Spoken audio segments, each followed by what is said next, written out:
जय हिंद दोस्तों, आप सभी का स्वागत है मेरे इस छोटे से YouTube चैनल आदर्श स्टडी सेंटर में। तो आज हम बात करेंगे क्लास 12 के सबसे इम्पोर्टेंट चैप्टर इलेक्ट्रोस्टैटिक्स। ठीक है, हम जानेंगे कि इलेक्ट्रोस्टैटिक्स किसे कहते हैं, इलेक्ट्रोस्टैटिक्स का मतलब क्या होता है और इसके पूरे डिटेल से अभी हम आपको बताते हैं। इलेक्ट्रोस्टैटिक्स का हिंदी होता है स्थिर वैद्युता। ओके, और इलेक्ट्रो और स्टैटिक्स, इलेक्ट्रो का मतलब होता है इलेक्ट्रॉन जिसे हम चार्ज कहते हैं। ओके, और चार्ज का हिंदी होता है आवेश। और स्टैटिक्स का मतलब होता है रेस्ट जिसे हम हिंदी में विराम कहते हैं। अब हम जान लेते हैं कि इलेक्ट्रोस्टैटिक्स का डिफिनेशन। ओके, इलेक्ट्रोस्टैटिक्स का डिफिनेशन है the branch of physics in which charge is in rest is called electrostatics. इसका हिंदी हुआ कि भौतिक की वह शाखा जिसमें अगर चार्ज विराम अवस्था में रहे तो हम उसको इलेक्ट्रोस्टैटिक्स कहेंगे। ओके, अब देखिए यहाँ पे हम जान लेते हैं कि चार्ज, अगर सबसे पहले हम जान लेते हैं कि चार्ज का आविष्कार कब हुआ, किसने किया और इसे कितने प्रकार में बांटा गया।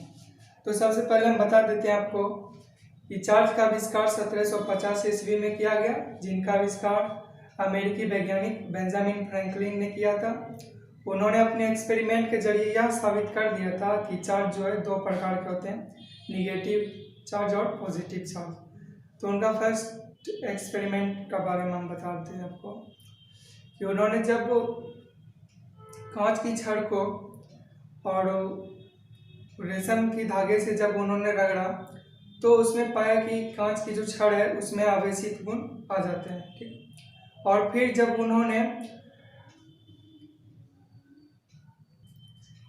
उसने एबोनाइट की छड़ को बिल्ली की खाल से रगड़ा तो उसमें पाया कि एबोनाइट की छड़ में जो है आवेशित गुण आ जाता है। लेकिन फिर जब उसने दो कांच की छड़ को आपस में रगड़ा तो उसमें पाया कि दोनों में जो क्या है प्रतिकर्षित हो रहा है, दोनों एक दूसरे से अलग हो जा रहे हैं। ठीक, और जब फिर दो एबोनाइट की छड़ को आपस में रगड़ा गया तो उसमें भी क्या यही गुण पाया गया कि दोनों क्या है प्रतिकर्षित हो रहे हैं, यानी दोनों दूसरे से दूर हो रहे हैं।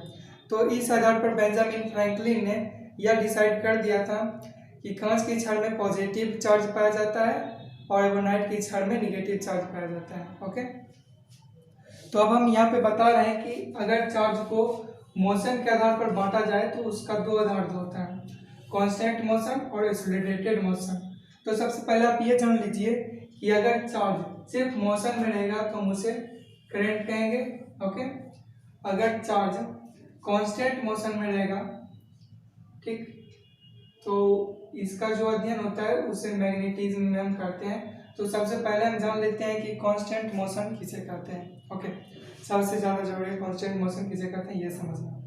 तो देखिए कांस्टेंट मोशन हम बताते हैं जब किसी बुजुर्ग आदमी को अगर साइकिल चलाने दे दिया जाता है तो अगर उसको देखिएगा कि वो जब साइकिल चला रहा है तो जो चलाने का रफ्तार होगा वो एकदम फिक्स होगा, मतलब 10 चला रहे हैं तो 10 ही चलाएंगे, उससे ज़्यादा नहीं चलाएंगे। तो इसको जो समय पे एकदम अंतराल में चलाए, नियमित रहे, उसका फिक्स रहे, तो उसको कांस्टेंट मोशन में रखा गया। ओके, और एक्सेलरेटेड मोशन का मतलब हुआ कि जिस तरह मान लीजिए कि अगर किसी युवा को चलाने दे दिया जाए बाइक तो उसका देखिएगा रफ्तार कभी 10 रहेगा, कभी 15 रहेगा, कभी 20 रहेगा। तो इस तरह से क्या होगा, उसका बढ़ते रहता है, जिसका अंतराल बढ़ते रहेगा उसे एक्सेलरेटेड मोशन में रखा जाता है। और एक्सेलरेटेड मोशन का अध्ययन इलेक्ट्रोमैग्नेटिक में हम करेंगे। ओके, और हम अब जानते हैं चार्ज का डिफिनेशन। तो चार्ज का डिफिनेशन देखिए, when A charge body put in contact with uncharged body then uncharged body become charged due to transfer of electron। जब हम किसी चार्ज बॉडी को अनचार्ज बॉडी से कांटेक्ट कराते हैं तो अनचार्ज जो बॉडी है वो भी क्या होता है, चार्ज हो जाता है। और अगर हम जब किसी चार्ज बॉडी को अनचार्ज बॉडी से कांटेक्ट कराते हैं तो चार्ज हो जाता है। उसी प्रकार जब हम किसी अनचार्ज बॉडी से चार्ज बॉडी को कांटेक्ट कराते हैं तो वो क्या हो जाता है, चार्ज हो जाता है। और और वह जो है इलेक्ट्रॉन का ट्रांसफर करता है एक दूसरे में, इधर उधर करता है, जिसको हम चार्ज कहते हैं। ओके, अब हम जान लेते हैं चार्ज का प्रॉपर्टी।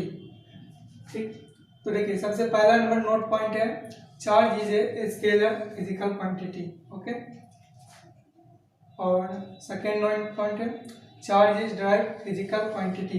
ड्राइव का मतलब होता है कि किसी दूसरे पर डिपेंडेंट होना, ठीक ना, इसको हम कहते हैं ड्राइव फिजिकल क्वांटिटी। ओके, देखिए अब यहाँ पे चार्ज ऑफ फार्मूला, चार्ज का फार्मूला जो होता है Q बराबर आई टी होता है। Q का मतलब होता है चार्ज, और I का मतलब होता है करंट, और T का मतलब होता है टाइम। ओके, और चार्ज का जो डायमेंशन होता है AT लिखिए या IT। ओके, IT मतलब इलेक्ट्रिक करंट, करंट होता है, करंट टाइम। और जो चार्ज का जो SI यूनिट होता है वो होता है कूलम, और इसको डिनोट किया जाता है C से। ओके, देखिए चार्ज का जो सीरियस यूनिट होता है, सबसे पहले आप ये जान लीजिए कि अगर SI यूनिट में रहे और उसको सीरियस यूनिट में चेंज करना हो, तो सबसे पहले आप ये देखिएगा कि अगर SI यूनिट में किसी साइंटिस्ट का नाम रहे, तो आप सीरियस यूनिट में चेंज करने के लिए ज़्यादा कुछ नहीं, बस आपको जो है ना ई स्टेट लगा देना है उसके आगे, तो वो जो SI यूनिट है वो सीरियस यूनिट में कन्वर्ट हो जाता है। ओके, अगर ये सिर्फ SI यूनिट में अगर किसी साइंटिस्ट का नाम रहे तब ये रूल लागू होता है। ओके, तो देखिए serious unit of charge is ESU of charge state coulomb, और EMU of charge AB coulomb. देखिए सीरियस यूनिट को दो भाग में मतलब बांटा गया है, ESU और EMU, ठीक है ना। तो सबसे पहले जान लीजिए कि ESU को क्या कहते हैं। तो यहाँ पे मैंने लिखा है ESU का फुल फॉर्म इलेक्ट्रोस्टैटिक्स यूनिट, और EMU का फुल फॉर्म लिखा है इलेक्ट्रोमैग्नेटिक यूनिट। ओके, ESU रहेगा, अगर ESU में निकालना रहे एक इलेक्ट्रॉन का मान, तो आप जो है यहाँ स्टेट कूलम करके यहाँ पे निकाल सकते हैं। अगर मांगता है EMU में, तो आप जो है यहाँ पर AB कूलम से मान निकाल सकते हैं। ओके, और सबसे ज़्यादा इम्पोर्टेंट है ये, जो कि बहुत ही इम्पोर्टेंट है बिहार बोर्ड में, एक इलेक्ट्रॉन बराबर कितना कूलम होता है। तो एक इलेक्ट्रॉन बराबर 1.6 इंटू 10⁻19 कूलम होता है माइनस। ओके, अब देखते हैं हम इसका दूसरा नोट पॉइंट। अब देखिए चार्ज डिस्ट्रीब्यूशन के आधार पे चार्ज को जो है ना 3 भाग में बांटा गया। ओके, तो इसका पहला भाग है लीनियर चार्ज डेंसिटी। तो अब इसके बारे में जानते हैं। Charge per unit length is called linear charge density. अगर मान लीजिए एक कॉपी ले लेते हैं, ठीक ना, तो अगर हम उसका जैसे कि एक पार्ट है ये, ठीक, तो जितना इसका लेंथ है उतना चार्ज इस पे करेगा इफेक्ट। ठीक, अगर हम इसका जो है लेंथ और बढ़ा देते हैं तो चार्ज अब पूरे पे कवर करेगा ना। तो इसके आधार पर अगर हम लेंथ बढ़ाते हैं तो चार्ज का जो है फ्लो करने की क्षमता और बढ़ जाएगी। ओके, और यहाँ पे है फार्मूला। तो लीनियर चार्ज डेंसिटी का फार्मूला है λ/QL। ओके, और लीनियर चार्ज डेंसिटी को जो है हम रिप्रेजेंट करते हैं लैम्डा से। ओके, और इसका जो फार्मूला होता है λ/QL होता है, और Q का मतलब हम पहले बता चुके हैं कि चार्ज होता है, और इसका मतलब होता है टाइम।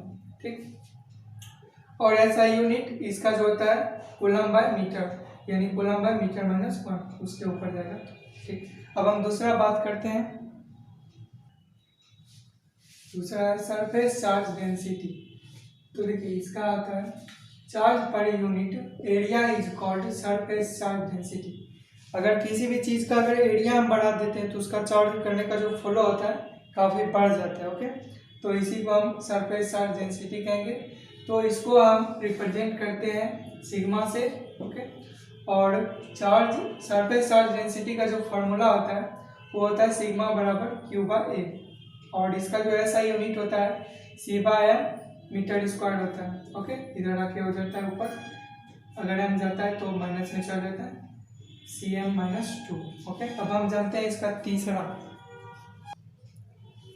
और तीसरा इसका volume charge density. Charge per unit volume is called volume charge density. अगर किसी जगह का अगर आयतन बढ़ा दिया जाए और उसमें चार्ज को फॉलो किया जाए तो क्या करेगा, ज़्यादा फॉलो करेगा। इसलिए अगर उसका आयतन अगर बढ़ाया जाता है तो उसका जो क्षमता है बढ़ जाएगी। ठीक, और इसको जो है हम सूचित करते हैं रो से।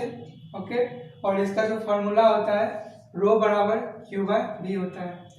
ठीक, और इसका जो एसआई यूनिट होता है सी बाय मीटर क्यू होता है, और ये 3 जो है ऊपर जाके माइनस में कन्वर्ट हो जाता है। तो हमने जान लिया है डिस्ट्रीब्यूशन के आधार पे चार्ज 3 प्रकार के होते हैं, linear charge density, surface charge density और वॉल्यूम चार्ज डेंसिटी। ठीक, तो अगर आपको सभी को अगर वीडियो अच्छा लगा हो तो दोस्तों को शेयर करें और इस पे लाइक और कमेंट करें।